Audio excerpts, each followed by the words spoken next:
Kalau terusakan ya, dados min isi hadil ummah atau termasuk khususiyatu hadil ummah adalah sanad keguruan. Sing sanad keguruan niki muttasil ila Rasulillah sallallahu alaihi wasallam dan tidak boleh terputus.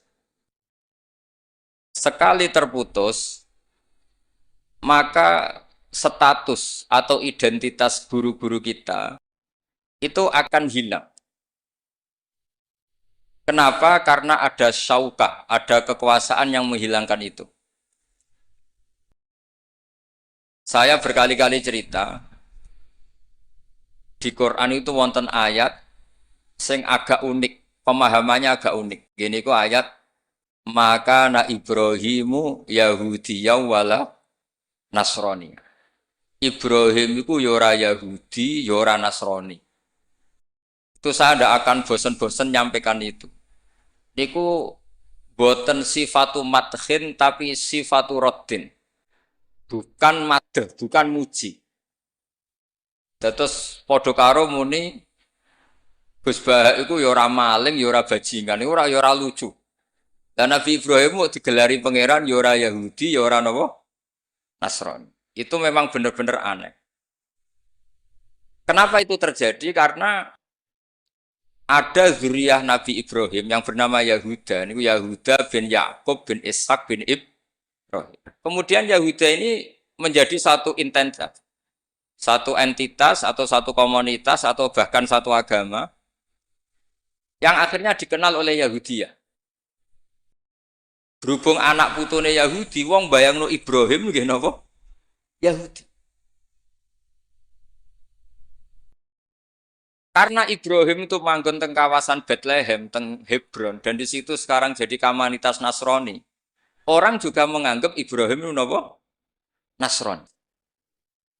Sehingga Allah ngutus makhluk terbaiknya, nabi terbaiknya, gini ku Nabi Muhammad sallallahu alaihi wasallam.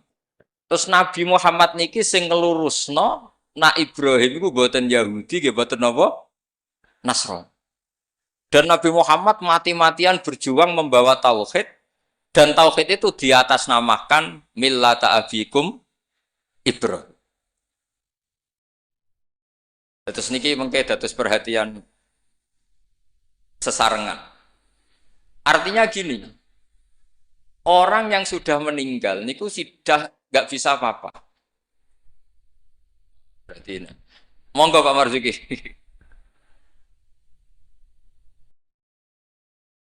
Monggo Pak Marzuki Mustamar, monggo. Jawa Timur.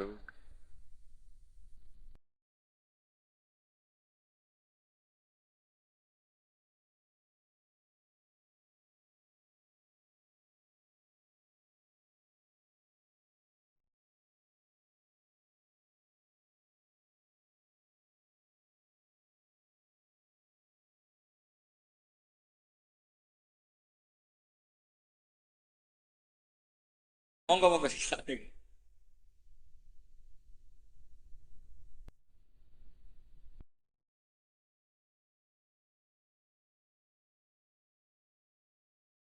Pun kula terusaken nggih. Wonten ayat teng Quran niku nyifati Nabi Ibrahim namung kalian dawuh maka na Ibrahimu Yahudiyya wala Nasron. Terus Ibrahim itu gadah zuriyah. Namanya Yahuda. Niku Yahuda bin Yakub bin Ishak bin Ibrahim. Akhirnya ketika Yahudiyah ini jadi satu entitas. Entitas itu saged agama, saged marga, saged nama kerajaan. Itu orang mengira Ibrahim itu Yahudi karena entitas setelah Yahuda itu mengidentitaskan Ibrahim atau menstatuskan sebagai apa? Yahudi. Nasrani juga sama karena kebetulan agama Nasrani lahir di Yerusalem, di kawasan Hebron, di Bethlehem. Kemudian orang menstatuskan Ibrahim itu ya Nasrani. Karena mayit ini orang yang sudah tidak berkutik. Sehingga kalau zuriyahnya mayit ini menjadi pilihan tertentu, memilih pilihan tertentu, maka akan menstatuskan mbah-mbahnya. Sehingga saya berkali-kali bilang sebetulnya adat di Jawa itu salah. Anak numpang keramat baik. Keramat gandul itu salah. Sebetulnya kalau dalam tradisi leluhur Arab itu dibalik. Kama tasyarrafa bi Muhammadin adnanu. Jadi status mbah-mbah kamu itu ikut status kamu. Jadi orang nggak peduli dengan kilaf, Abdul Samsin, Manaf, andai kan tidak ada orang bernama Muhammad Shallallahu Alaihi Wasallam. Orang nggak akan peduli dengan Wali Songo, andai kan tidak punya murid-murid nasab maupun murid-murid sabab, kata para ulama yang mengajarkan Fathul Wahab, Ikhya. Andai kan kita kemudian beda haluan, nganggep kuburan itu tempat syirik, tempat khurafat bid'ah, maka kita tidak menstatuskan kuburan wali itu tempat berkah, tapi tempat bid'ah dan syirik. Nah, status itu tuh terserah kita, bukan terserah yang meninggal. Itu filosofi dari maka na Ibrahimu Yahudiyau wala Nasran. Andai kan tidak ada Nabi Muhammad Shallallahu Alaihi Wasallam, maka kesestatusan Nabi Ibrahim akan dibelokkan menjadi berstatus Yahudi maupun apa?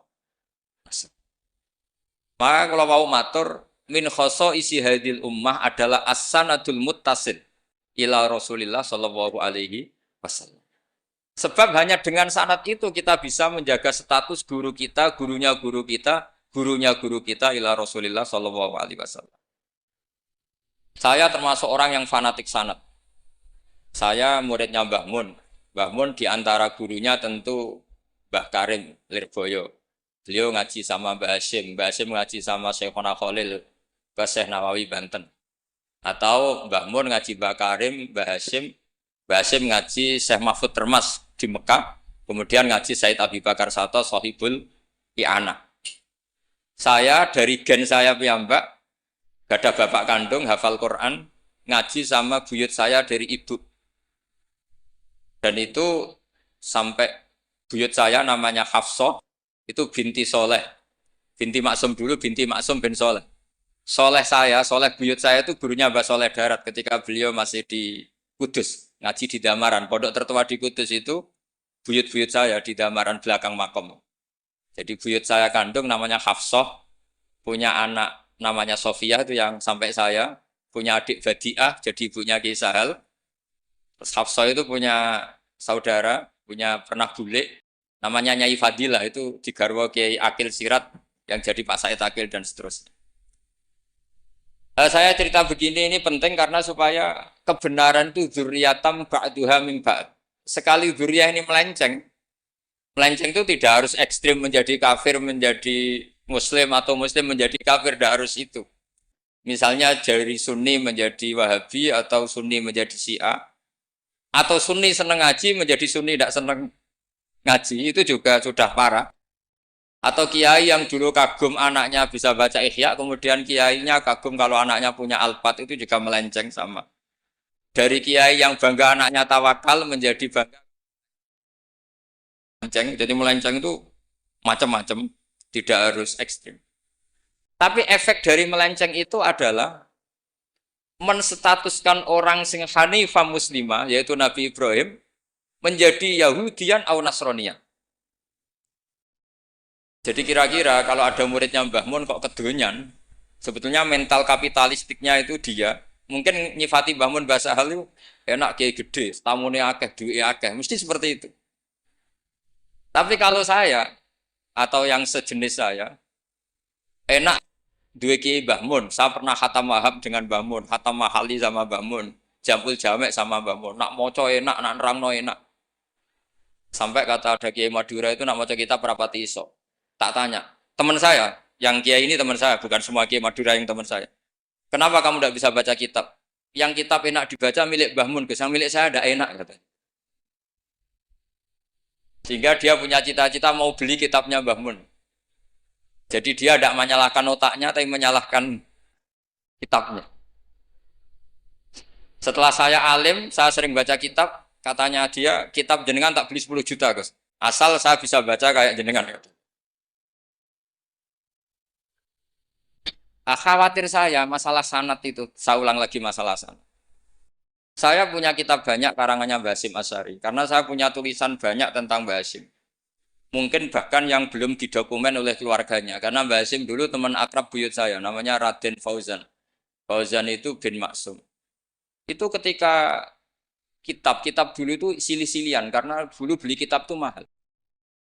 Dulu buyut saya itu buyut saya dari ibu itu dibelikan kitab buyut saya dari bapak. Itu belikan ithaf, itu sampai jual sapi. Saking mahalnya kitab. Sehingga saya masih ingat Mbah Sahal itu kalau belajar di geladak saya, itu tafsir Bedawi itu ada tulisannya Mbah Mufid, ada tulisannya Ki Zubaidi, terakhir dipakai Ki Sahal Mahfud. Jadi satu kitab dipakai sekian apa? Generasi, saking susahnya apa? Kitab. Terus dulu orang belajar itu ya serius. Korok tu alas syekh. Jadi dulu itu murid baca di depan kiai, kemudian dibenarkan atau disalahkan. Sekarang enggak. Kiainya baca, muridnya ngantuk, omongan sendiri. Terus dengan bangganya merasa saya ini muridnya Mbah Mun, muridnya Gus Baha. Itu innalillahi wa inna ilaihi raji'un. Ini enggak benar seperti itu. Karena dia sebetulnya tidak mustakil. Kecelakaannya lagi, metode pelatihan bahasa Inggris, bahasa asing itu pakai metodenya ulama dulu. Orang kalau kursus Inggris itu dilatih disuruh ngomong. Sampai aksennya Inggris, konversasinya gaya Inggris. Sehingga mereka pinter. Itu metode kita. Dulu nggak ada guru bacakan murid, itu tidak ada murid bacakan guru. Makanya kenangannya Imam Syafi'i, qara'tu ala Malik al-Muwatta. Saya membaca Muwatta di depan Imam Malik. Sehingga murid pinter apa goblok ini gurunya tahu. Nanti kalau bacanya benar terus disahkan jadi kiai. Sekarang enggak. Ngaji terus, ambil rokokan, ambil omong-omongan tetap jadi kiai. Padahal kiainya saja enggak tahu, dia pinter enggak aja enggak tahu. Nah ini termasuk sanad yang mungkotek. Makanya saya ini nyesal senyesal-nyesalnya. Di tradisi pesantren sekarang ngaji sorogan itu jarang. Saya alhamdulillah sampai sekarang masih ada beberapa santri yang ngaji sorogan mahali sama saya. Termasuk beberapa Gus Sarang masih sorogan sama saya. Karena Mbah Mun tuh gak mau ngasih sanad kecuali sorogan. Jadi dulu saya ngaji sama Mbah Mun, cucu kandungnya Mbah Mun mau sanad mahali gak langsung Mbah Mun, harus lewat saya karena Mbah Mun sudah tidak sorogan mahali karena sudah sepuh. Nah pentingnya sorogan itu orang mustakil, murid ini mustakil, bacanya apa ini mustakil. Jangan sampai ngalami misalnya ada murid tanya, Gus, walam tardiman itu maknanya apa? Saya yang kecelok orang alim saja nggak tahu maknanya lam tardiman.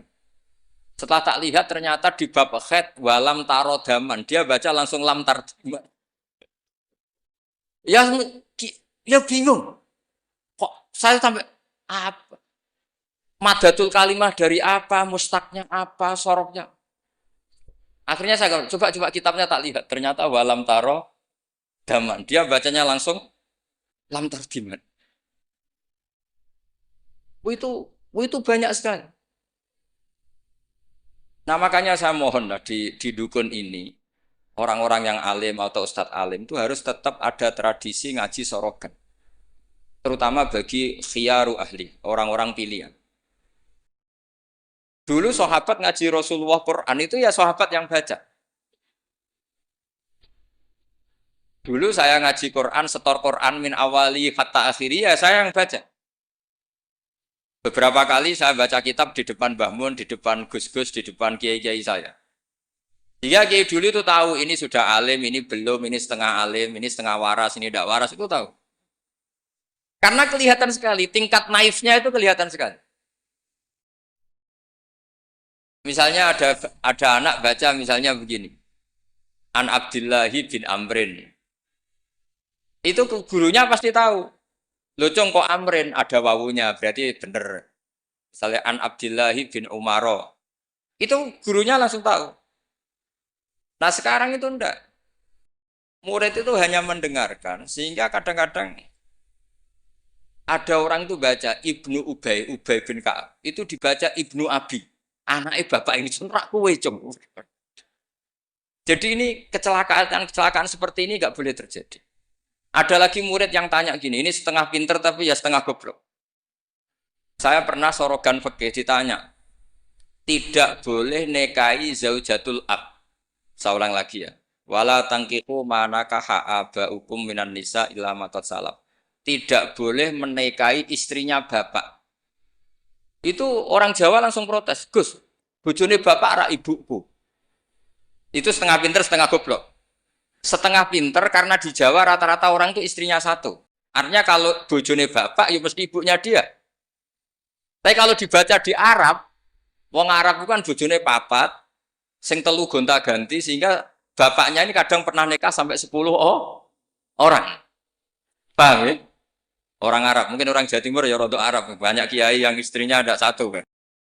Nah sebetulnya orang Jawa Timur yang paling tidak eskal karena saya ulang lagi ya. Sehingga dia tanya, Gus, bojone bapak itu rak ibu. Mosok wong kok dilarang kawin bojone Pak? Yo mesti wae ra bakal wong bojone bapak iku ibu. Dia protes, kenapa harus dilarang wong karuan ndak mungkin terjadi. Tak terangno. Kalau orang Arab kan mungkin, yaitu bojone bapak satu ibu kamu, dua Sri, terus Wahyuni atau siapa. Ini orang yang pernah dinikahi bapak kamu itu haram kamu nikah. Nah berhubung dia orang Jawa, bojone bapak itu mesti ibu, karena ibu istrinya satu. Nah itu setengah pinter, setengah goblok. Setengah pinternya bisa bantah, agak cerdas lah, bisa usul gitu. Setengah gobloknya itu sebetulnya ketika dengan ibunya itu bahasa Arabnya bukan zaujatul ab tapi ummuka. Kamu tidak boleh menikahi ummuka.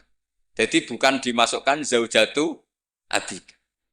Jadi kalau dalam bahasa fikih itu status yang dipakai status terdekat. Jadi misalnya saya menghukumi ibu saya ya ummi itu ibu saya. Tapi ketika istrinya bapak yang lain harus distatuskan zaujatu abika. Itu tidak bisa, kalau orang nggak sorogan itu tidak bisa. Nah, kalau orang-orang NU, orang-orang pesantren saja sudah ada alim, apalagi yang di luar kita. Karena tadi, sanad ini sudah mulai mungkota, ini sudah agak kecelakaan betul.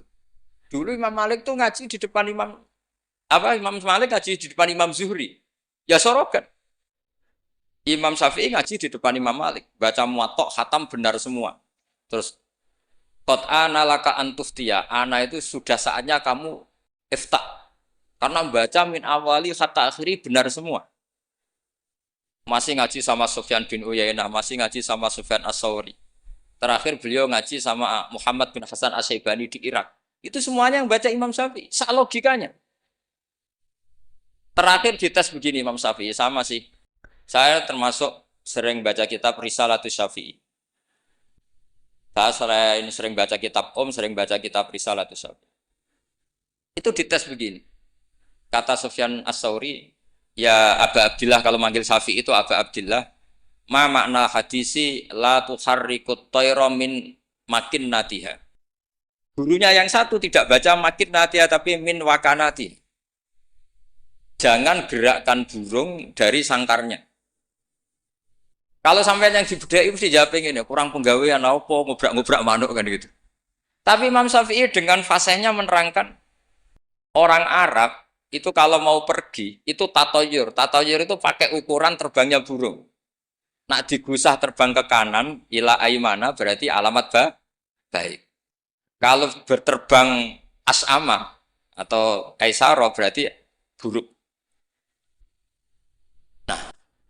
Itu kalau ada burung di hutan terus digusah.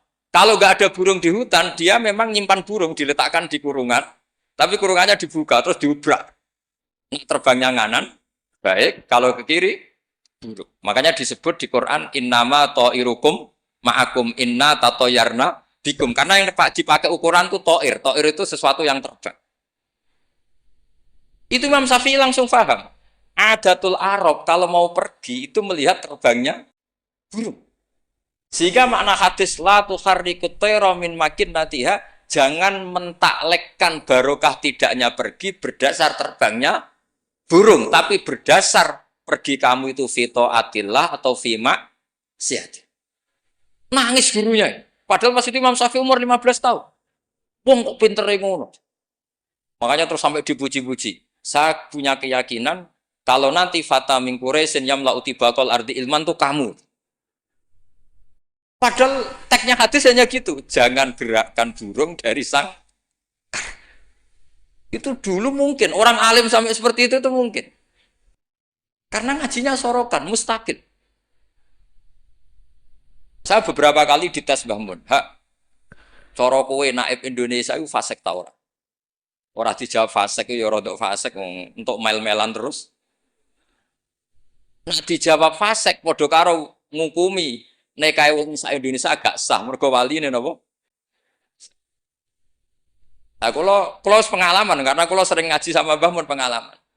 Jenengan rak kepengin nek kae wong Indonesia sah. Iya aku kepengin sah. Nak ngoten tak hukumi boten fasik. Itu Mbah Mun sewenengnya saya sampai diambung itu dia bilang gitu. Cara wong Arab nak seneng diambung bombonan. Kowe muridku tenan kata. Karena itu memang jebakan. Jadi ya sudah seperti itu. Itu mungkin kalau ngaji sorogan. Tapi nak ngaji kilatan ya mau nyenggak isolawat tok. Solale gitu. Oh semata ana wong tenan das. Amit tenan itu. Loh kenapa? Solawatnya baik, tapi Jibril juga gak paham. Solale itu kan kalimat apa kan juga jelas. Coba diterkip.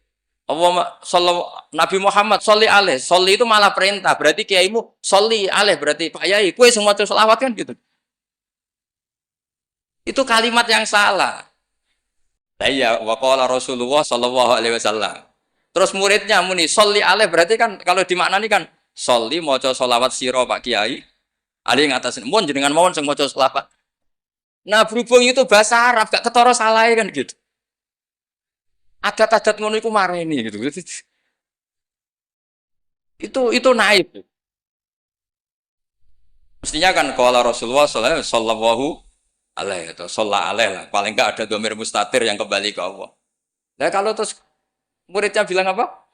Sholli alaih, coba sampean maknani sholli alaih. Sholli ya syekh alaihi ala nabi. Kacau enggak kira-kira ada kan dengar orang yang ngerti itu. Tapi alhamdulillah banyak yang enggak tahu sehingga ya alhamdulillah. Makanya saya berkali-kali muji orang bodoh itu barokah. Mereka ora salah wong. Jadi penak we. Kalau saya tangisan, nak pondok gede we salah oleh maca sholawat mun sing pondok cilik. Sing ditunggoni ahlul ilmi, maksudnya pondok gede sing notabene ditunggoni ahlul ilmi saja salah apalagi. Jadi dulu itu orang itu pinter sekali karena ngajinya sorokan. Sahabat ya gitu. Sahabat tuh kalau nggak paham ya tanya Nabi karena logikanya Nabi kadang nggak nyambung sama logika sahabat. Misalnya begini, al-qatil wal maqtul finnar, yang bunuh maupun yang dibunuh. Saya baca lengkapnya. Idzal taqal muslimani bisayfihima fal qatil wal maqtul finnar. Jika dua orang muslim perang sama-sama membawa pedang, maka yang bunuh maupun yang dibunuh di neraka. Sahabat tuh iskalnya hadza al-qatil. Oke lah kalau qatil finnar, kalau pembunuh di neraka normal ya Rasul. Fama balul maqtul. Lalu dosanya yang terbunuh apa? Wong dia korban, dia maktul, dia dibunuh. Jawabannya Nabi, innahu kana harison ala qatli sahibi. Dia sebut maktul, oke, dia maktul, tapi mentalnya qatil. Artinya gini, yang terbunuh itu mentalnya qatil apa maktul? Qatil karena dia saat tempur tentu inginnya membunuh. Artinya maktul itu status fakta. Tapi status mentalnya qatil. Itu hebatnya Rasulullah. Ya ketika ada orang sama-sama bawa pedang duel, itu mentalnya semuanya qatil. Cuma yang satu nasibnya maktul. Nah, maktul ini status nasib apa status niat? Status nasib, niatnya dia tetap qatil sebagai pembunuh. Jadi segampang itu Rasulullah menjelaskan karena tadi ada sorogan. Jika Nabi setiap ngaji sama sahabat, aro'aitakum hadhi, aro'aita kadza. Aro'aitukum kadza. Nah, ini terakhir, qadhiyah saya terakhir tak terangkan. Nah, sehingga Quran, ini kembali ke sesuatu yang saya tekuni. Sehingga Quran itu mengajak orang itu berdialek. Dan sering ada kata aruni, kul aro'aitum. Kenapa demikian? Karena nggak boleh orang itu menerima ilmu itu karena dicekoki guru. Dia harus bisa berpikir sendiri. Jika Allah kalau ngendikan, nggak apa-apa selain saya sebagai Tuhan nggak apa-apa kata Allah. Kamu bilang Yesus Tuhan nggak apa-apa, Fir'aun Tuhan nggak apa-apa. Tapi kata Allah, aruni madza khalaqu minal ardi. Tapi tolong tunjukkan ke saya prestasinya Fir'aun apa. Apa ketika saya bikin langit dia ikut menciptakan langit? Apa ketika saya bikin bumi dia ikut menciptakan bumi? Aruni madza khalaqu minal ardi am lahum syirkun fis sama. Sehingga orang terus mikir, kalau Fir'aun Tuhan, Yesus Tuhan, atau siapa saja yang selain Allah dianggap Tuhan, lahirnya di mana? Oh, Yesus lahir di bumi. Bagaimana mungkin lahirnya di bumi tahu-tahu menuhani bumi? Fir'aun ketika merasa Tuhan, Musa ditanya, Tuhan kamu siapa? Rabbus samawati wal ardi, yang nuhani langit dan bumi. Terus kata Fir'aun, ya Haman ibnili sorhal la ali abluhul asbab. Sudah, saya mau bikin piramida, mau lihat Tuhannya Musa. Terus soal di bumi, kata Fir'aun, ma'alim tulakum min ilahin wirisa, jalan-jalan kemana-mana, setahu saya, yang dituhankan saya, kata Fir'aun. Nabi Musa ganti argumentasi, bilang, Rabbukum wa rabbu abaikumul awalin. Yang nuhani nenek moyang kamu. Itu semua hadirin langsung sadar. Iki nak Fir'aun pangeran, buyute radi pangeran. Kan pangerannya datang terlambat. Kan Fir'aun punya bin. Wong Fir'aun itu nama gelar kayak Hamengkubuwono. Fir'aun 1, Fir'aun 2, Fir'aun 3, Fir'aun kan gitu. Makanya zaman Nabi Yusuf itu rajanya juga namanya sudah Fir'aun. Zaman Nabi Musa juga Fir'aun. Karena itu gelar. Artinya begini. Kalau Fir'aun itu Tuhan, berarti mbah-mbahnya tanpa Tuhan. Karena Tuhannya datang terlambat. Itu dilatih. Sehingga Quran itu sering ngendikan aruni, aro'aitum, itu diulang-ulang. Nah, ngaji sorogan itu pentingnya seperti itu. Santri akan tahu. Ini bacanya yajibu, apa yajubu. Kalau di hadis, al-Islam yajubu ma qoblah. Mergo maknanya yaktok. Jadi ketika ada seorang sahabat lama sekali kafir dulu, ketika Islam dia ngeluh, ya Rasulullah setelah saya Islam apa dosa saya zaman jahiliyah diampuni. Terus Nabi ngendikan al-Islamu yajubu ma qoblah. Itu bacanya bukan yajibu tapi apa? Yajubu yaktau. Lah kalau pas ini kamu baca yajibu kan? Al-Islamu Islamu yajibu. Pusing kamu. Itu kalau nggak sorokan nggak bisa. Jadi saya mohonlah sanad ini nggak boleh hilang karena yang punya khazanah kealiman itu kita itu maksudnya pesantren. Kalau kita saja tidak alim, apalagi di luaran kita. Ini bukan urusan suudzon atau menstigmasi enggak. Yang menyediakan itu kita, di luar kita malah pakai terjemah, pakai paling KHI lah kompilasi hukum Islam. Yang masih pakai teks Ihya Fathul Wahab itu kita. Karena Fathul Wahab Ihya'is dikerdusi nganti sawangan. Ya ini dhewe maca terjemahan. Ngaji ini nganggo laptop amen ngincang-ngincang perkara ndelok terjemah. Sinalillah wa inna ilaihi. Itu bukan apa-apa, sehingga orang nggak alim itu tidak apa-apa, tidak dosa. Tapi kan masalahnya sing ra alim ta yo gayane kok wong alim. Itu semani masalah kan itu. Orang aku bodoh kan yo ora gelem kan. Dulu itu tidak seperti itu. Sehingga Nabi Ismail misalnya. Nabi Ibrahim itu nabi. Nabi itu diperintah Allah mesti benarnya. Inni arafil manami anni atbahuka. Saya bermimpi, mimpi Anbiya adalah wahyu, bahwa saya disuruh nyembelih kamu. Apa kata Nabi Ibrahim? Fangdur madza tara. Lalu menurut pendapat kamu gimana? Karena mulai dulu enggak. Jadi tradisi di kampus dua arah, mahasiswa disuruh mikir, disuruh cerdas. Itu dulu kita sebelum ada kampus itu para nabi sudah punya tradisi murid itu mustaqil bil fikr. Murid bisa mikir Fangdur madza tara. Menurut pendapat kamu gimana Ismail? Supaya apa? Kalau Ismail betul-betul nanti disembelih, itu dia tidak hanya nurut Nabi Ibrahim, tapi memahami. Jika dapat ganjaran dua kali. Nurut bapak, ya nurut pangeran. Atau nurut pangeran, ya nurut bapak. Fangdur madza tara. Qala ya abatif al-matu. Jadi tidak mentang-mentang. Ismail, aku dikongkon pangeran nyembelih kowe. Ayo nang tak sembelih. Tak oleh bantah, nurut. Tidak ada seperti itu. Itu lagi-lagi yang ada itu di ngaji sorogan. Nah, kemudian saya sekarang cerita masalah sorogan. Saya beberapa kali punya kenangan Mbah Mun, karangan terakhir beliau Al-Ulama Al-Mujaddidun. Tiap ketemu mesti disuruh baca itu. Sampai saya pas haji sama beliau ya baca itu di Tujami Bari Rasulillah. Ketika saya di sarang tiap Syawal ya baca itu. Sampai kitab itu untuk murid-muridnya identik dengan saya karena saya sering Bahkan di kitab saya paling banyak oret-oretan tulisan tangannya Mbah Mun karena beliau tahu kalau saya menekuni kitab itu, jika beliau senang sekali. Termasuk begini pertanyaan saya.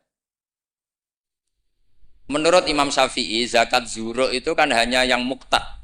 Kayak makanan pokok lah, kira-kira kayak padi kalau di Indonesia. Tapi Mbah Mun dulu itu sering guyon gini. Petani ku sakake jare. Wis macul terus gegere kaya akik wajib zakat. Petani cengkeh kakao sugih-sugih ra wajib zakat. Mergo sing ditandur mboten apa? Muqtad atau tidak kut. Oke ngono iku terus piye? Kaya gak adil. Mbah Mun tuh hanya guyon-guyon gitu. Mulai guyon petani kaya gegere kaya akik kaya apa gitu. Terus suatu ketika tanya saya, "Cara kowe wajib gak?" Ya nek jenengan muni wajib, kula muni wajib, tak boten nggih boten, wong kula murid tem. Terus jare Mbah Mun, ora iso kowe kudu melok nek muni wajib ya kowe dhewe aja ngelok-ngelokno aku. Dulu saya iskal saya itu niki kok gak tanggung jawab atas saya gitu. Dan di kitab itu ditutup dengan kalimat fa'ala man huwal qudwah lihadil ummah ay yuftiya bima huwal aslah lihadil ummah. Jadi orang menjadi panutan umat harus berfatwa sesuai al-aslah lihadil ummah. Saya masih tanya lagi. Loh al-qudwah lihadil ummah itu jenengan. Iya ya aku, tapi kayak kudu mikir dhewe. Terus tak tanya lagi, mahwal aslah lihadil ummah itu wajib napa boten? Kakao cengkeh ini sido wajib zakat apa boten? Yo karek kue. Nah dulu saya iskal. Sampai malam mau haji itu saya masih ditimbalin, masih diskusi kitab itu. Ini kitab ini tak bawa kitab Al-Ulama Al-Mujaddidun. Ternyata kesimpulannya apa? Fatwa itu nggak boleh hanya gurunya faham, muridnya tidak. Akhirnya saya tanya gini, ya Syekhona, ketika seseorang itu syafi'i dan dia seorang mufassir, hal yataqayyadu bimadhabi imami amlah. Misalnya gini, kan dalilnya Yusuf Qardawi yang ngutip Ibnu Katsir kan, semua tanaman wajib zakat, termasuk kakao, cengkeh, apa saja, termasuk khodrowat, fawakih, atmar, simar, semuanya wajib zakat. Dalilnya adalah wa mimma akhrajna lakum minal ard. Ma itu umum, apa saja. Nah pertanyaan saya ke Mbah Mun, apakah seorang mufassir itu terikat madhab imamnya sehingga ma yang umum menjadi hanya yang muqtad? Apa tetap bebas karena ma itu umum? Terus ya beliau mau gejol-gejolkan ya, tapi yang beliau sempat komentar al-fawakih wal khodrowat sekarang aksaru iktisodian secara ekonomi lebih prospek. Harusnya wajib zakat. Nah, saya kenapa cerita panjang lebar ini supaya jangan sampai pondok-pondok yang belajar Fathul Wahhab, belajar Ihya, belajar Fathul Mu'in, kemudian kita dianggap orang yang antisosial. Petani melon kaya, petani tebu kaya, sudah kaya tidak wajib zakat karena yang ditanam tidak kut. Petani pari wis melarat, utangan, hanya karena yang ditanam apa? Kut atau muqtad wajib zakat. Lalu kata dunia kan terus piye to kiai? Nah ini saya mohon sekali itu murid-murid bisa memahami kalau kita itu mendiktekan pikiran kita. Nah dulu Imam Syafi'i cara belajar seperti itu. Imam Syafi'i itu dulu senengnya sama orang miskin tak ngamek karena sifatnya Nabi wa yuhibbul fuqara wal masakin terus ya. Wa yajlisu ma'ahum wa yardu mardohum itu. Wa yuhibbul fuqara wa yajlisu ma'ahum wa yardu mardohum terus. Dia ketika di Mekah miskin, di Madinah mulai gundah. Imam Malik itu gaya orangnya. Jadi kalau duduk di kursi tinggi, babutnya itu empuk. Beliau mulai iskal, ini kiai kok kaya raya. Tapi itu dipendam sama Imam Malik. Terus ketika Imam Malik mengesahkan Imam Syafi'i jadi mufti, Imam Syafi'i tanyanya begini. Setelah jenengan, orang yang alimnya kayak jenengan itu siapa?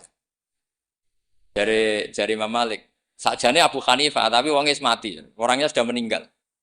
Mungkin beliau juga bilang mati karena selevel. Mungkin kalau kita harus bilang kapundut. Biasanya memang mata, bukan tufi ya. Lalu siapa yang alimnya kayak Abu Hanifah? Muridnya masih hidup, namanya Muhammad bin Hasan. Saya bisa ke sana, boleh dari Imam Malik. Imam Malik itu kaya. Uangnya banyak, tapi beliau rumahnya ngontrak. Jadi kiai mulai dulu lebih seneng uang cash daripada apa sawah Tegal karena nggak bisa sodakon. Akhirnya Imam Malik gandeng Imam Syafi'i dijak ke Baki. Dulu Baki itu pasar kafilah, rental lonta gitu. Kemana kafilah yang mau ke Irak? Oh saya ya Imam Malik dibayari sama Imam Malik ini antar sampai ke Baghdad, sampai ke Kufah. Sampai ke Baghdad. Dulu namanya Baghdad itu ya Baghdad, Kufah, Basrah. Belum ada nama Irak. Terus Imam Syafi'i disangoni uang tuh banyak. Pernah saya hitung tuh sekitar hampir 40 juta. Karena satu dinar kan sama dengan 4,25 gram. Ada yang mengatakan 4,20 gram. Pernah saya hitung tuh sekitar 40 juta. Imam Syafi'i mulai iskal. Kiai Kiai melarat sing tak belor atau nyangoni, Kiai Sugih nyangoni terus. Semulai rubah pikirannya. Ternyata Kiai Sugih itu manfaat gitu loh. Dulu dia pengagum Kiai melarat karena zuhud, bebas hisap, jadi hisap apa nih ngurati popo kan gitu. Terus bareng ngaji di Irak, di Baghdad itu, di Kufah. Karena dulu itu satu kawasan.